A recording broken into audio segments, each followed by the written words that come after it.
देख रहे होगे काइंड्स ऑफ मोटिव्स में मुख्य रूप से प्रेरक को दो वर्गों में बांटा गया है।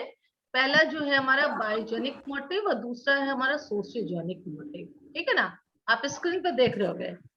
अब देखो बायोजेनिक मोटिव्स में फिर कौन कौन आ जाता है, आप स्क्रीन पे साफ दिख रहा होगा आप लोग को कि आपका जो यहाँ पे क्या बेटा, आवाज ब्रेक हो रही है क्या?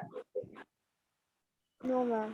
ठीक है ना, देखो जैविक प्रेरक यानी बायोजेनिक मोटिव है। तो बायोजेनिक मोटिव में क्या क्या आ गया? भूख, प्यास, प्यास, काम, नींद, सुरक्षा, मलमूत्र त्यागना, ये सारा जो है वो हमारा बायोजेनिक है, जिसको हम पहले भी आपको बताया कि हमारा बेसिक नीड है।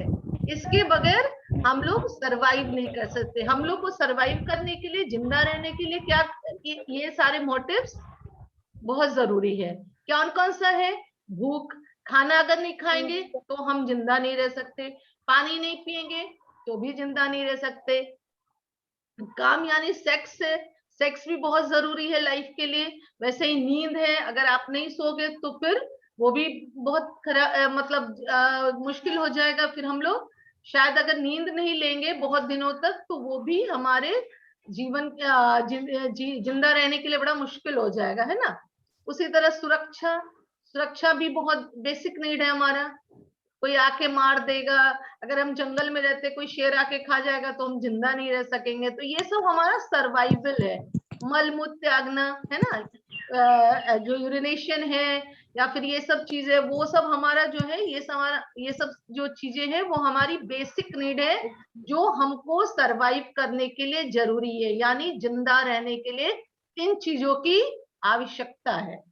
दूसरा जो है हमारा वो सामाजिक प्रेरक यानी सोशियोजेनिक मोटिव है। ठीक है ना, सोशियोजेनिक मोटिव जो समाज में, अब देखो सोशियोजेनिक मोटिव जो है वो हमारा जो रिक्वायर्ड है, अचीव किए हुए है ना। ये बेसिक नहीं है, ये जब आदमी का बेसिक नीड पूरा हो जाता है, यानी बायोजेनिक नीड, आपको भूख, पानी, मतलब भोजन, पानी, सारी चीज की आवश्यकताओं की पूर्ति हो जाती है, तब हमारा जो इच्छा होता है वो सोशियोजेनिक नीड की ओर जाता है, मतलब सामाजिक प्रेरक। अब सामाजिक प्रेरक में देखो क्या क्या है। जीवन लक्ष्य, जीवन का एक लक्ष्य होता है कि हम कुछ बने, बड़ा इंसान बने, खूब पैसा कमाए। आत्म कला है, आत्म संस्थापन है, इस सब को हम पॉइंट बाय पॉइंट एक्सप्लेन करेंगे। सामुदायिकता है, अर्जनात्मकता है, ये सब को अभी हम स्टेप बाय स्टेप्स इसको समझेंगे। ये चार्ट हम आपको इसलिए दिखाए कि आप लोग इसको अच्छे से समझ लो कि प्रेरक जो मोटिव्स है वो दो टाइप का मोटिव है, एक बायोजेनिक है और दूसरा सोशियोजेनिक मोटिव है। तो बायोजेनिक में हमारा वो नीड्स है, वो मोटिव्स है जो हमारे सर्वाइवल के लिए, जिंदा रहने के लिए जरूरी है। लेकिन सोशियोजेनिक मोटिव है वो हमारा बेसिक नहीं है। जब हमारा बेसिक नीड पूरा हो जाता है तब हम समाज में अपना स्थान, अपना नाम, पैसा के लिए फिर प्रेरित होते हैं। तो इस पे हम लोग आएंगे। अब हम point by point biogenic motives के बारे में डिस्कशन करेंगे और उसको फिर हम तब फिर सोशियोजेनिक पे आएंगे। ये सब देखो बहुत आप लोग का इंपॉर्टेंट है, ध्यान से देखो बेटा। ठीक है, अब देखो क्या है बायोजेनिक मोटिव, क्या है? जैविक प्रेरक जन्मजात होता है।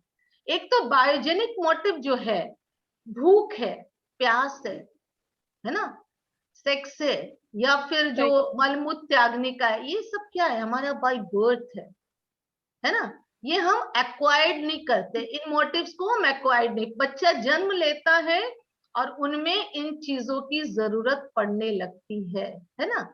ये कोई एक्वायर्ड नहीं, ये जन्मजात है, जन्म से ही ये सारे चीजों, भूख प्यास की हमारी जो मोटिव से जो प्रेरक है वो रहता है। ठीक है ना, इसलिए जैविक प्रेरक, इसीलिए इसको जैविक प्रेरक कहा गया, क्योंकि बाय बर्थ ये सारे मोटिव्स हमारे में है।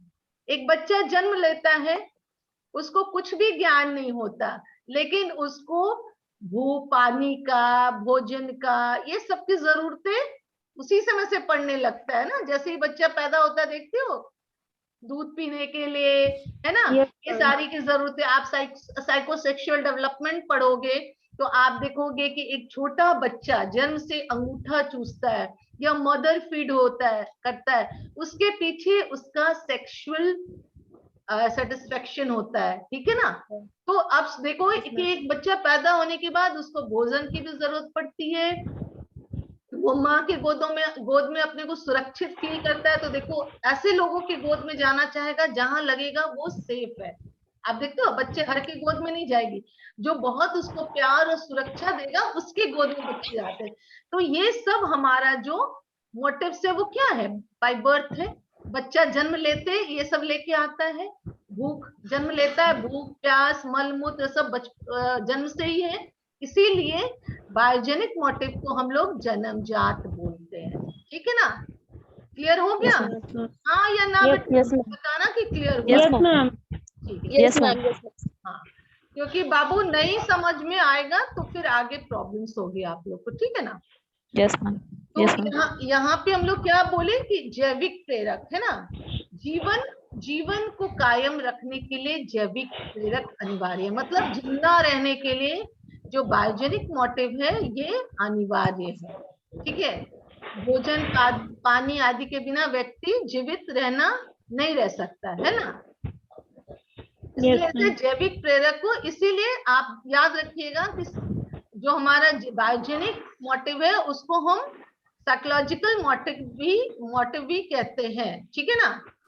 जो बायोलॉजिकल मोटिव है उसको हम साइकोलॉजिकल मोटिव भी कह सकते हैं। इस तरह से ऑब्जेक्टिव्स आ सकता है आपको कि जो बायोजेनिक मोटिव है उसको एक और क्या कहा जा सकता है, तो उसमें चॉइस रहेगा। तो याद रखना कि बायोजेनिक मोटिव्स को साइकोलॉजिकल मोटिव भी कहा जाता है, ठीक है ना। शारीरिक अथवा जैविक प्रेरक की एक विशेषता यह भी है कि इसके कारण व्यक्ति के व्यवहार में समानता उत्पन्न होती है।